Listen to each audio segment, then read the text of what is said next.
Dollar ने तारीख रकम कर दी। इंटरबैंक में डॉलर 2 रुपए 1 पैसे महंगा हो गया। इंटरबैंक में डॉलर 197 रुपए 75 पैसे पर ट्रेड हो रहा है। नई हुकूमत में डॉलर 14 रुपए 82 पैसे महंगा हुआ। ओपन मार्केट में डॉलर की डबल सेंचुरी। ओपन मार्केट में डॉलर की कीमत में 1.5 रुपए का इजाफा हुआ है।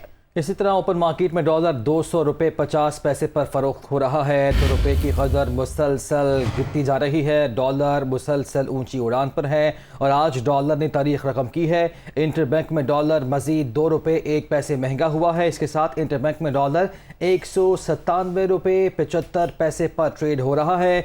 नई हुकूमत में अब तक डॉलर 14 रुपये 82 पैसे तक महंगा हुआ है। ओपन मार्केट की बात की जाए तो डॉलर ने डबल सेंचुरी पूरी कर ली है। ओपन मार्केट में डॉलर की कीमत में 1.5 रुपये का इजाफा देखा जा रहा है। ओपन मार्केट में डॉलर 200 रुपये और 50 पैसे पर फरोख्त किया जा रहा है। तो हुकूमत हमें कहीं दिखाई नहीं दे रही, क्योंकि माशी जो तज्ज़ियाकार हैं वो यही कह रहे हैं कि हुकूमत को बड़े फैसले करने होंगे। अभी सूरत हाल ये है कि इंटरबैंक में डॉलर मजीद महंगा हुआ है, 2 रुपये 1 पैसे। इसके बाद इंटरबैंक में डॉलर 197 रुपये 75 पैसे पर ट्रेड हो रहा है।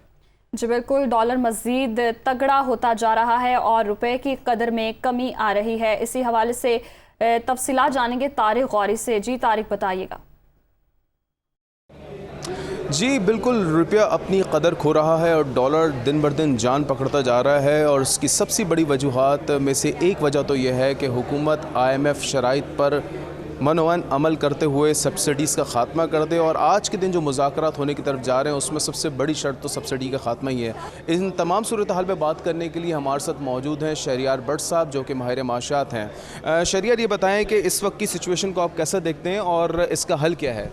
देखिए, इसका हल तो बहुत वाज़ेह है। जिस तरह से ये हुकूमत आई है और 11 अप्रैल से लेकर अब तक तकरीबन हम देख रहे हैं मुसलसल 9 दिन हो गए कि US डॉलर कंटिन्यू बढ़ता जा रहा है और पाक रुपीज़ को गिरावट का शिकार है। इसका एक ही हल है कि हमें IMF के प्रोग्राम में जल्द से जल्द जाना चाहिए और जो सब्सिडीज़ हैं उसका खात्मा करें। IMF की एक बार हमें स्टैंप लग गई, उसके बाद से वर्ल्ड बैंक और एशियन डेवलपमेंट बैंक के दरवाजे हमारे खुल जाएंगे। बताएं कि इसका अभी फौरी तौर पर रुपए को कंट्रोल करने के लिए हुकूमत को कौन सी ऐसी इंपोर्ट्स है जिस पर पाबंदी लगानी चाहिए, जिसकी वजह से हमारा कुछ ट्रेड डेफिसिट जो है उसमें कमी आ जाए? देखिए, फौरी तौर पे तो हुकूमत कोई इकदाम ले नहीं सकती। उसका इम्पैक्ट भी 2 से 3 महीने बाद आता है। अगर आप लग्जरी आइटम्स के ऊपर कुछ बैन करते हैं तो गाड़ियों को कम करेंगे, लेकिन इसके साथ साथ आप देखें हमारे इंपोर्ट बिल में एक बड़ा जो हिस्सा है वो ऑयल का है। और ऑयल की जो हमारी कंजम्पशन है इस साल तकरीबन 18 से 19 अरब डॉलर का हम ऑयल बाहर से इंपोर्ट करेंगे। और जब तक अगर ये इंटरनेशनल कमोडिटी प्राइसेस नीचे नहीं आएंगी तो मुस्तकिल तौर पर हमारी मईशत जो है वो मुस्तहकम नहीं हो पाएगी। ये एक बड़ा मसला हमारे साथ है। लेकिन साथ साथ हम बहुत सारे फूड आइटम हैं जो कि हम बाहर से मुस्तकिल इंपोर्ट कर रहे हैं। मेरे ख्याल में हुकूमत को उस पर बहुत गहरी नज़र रखनी चाहिए। प्रिया शहरियार भट्ट साहब, जो कि माहिर माशात हैं,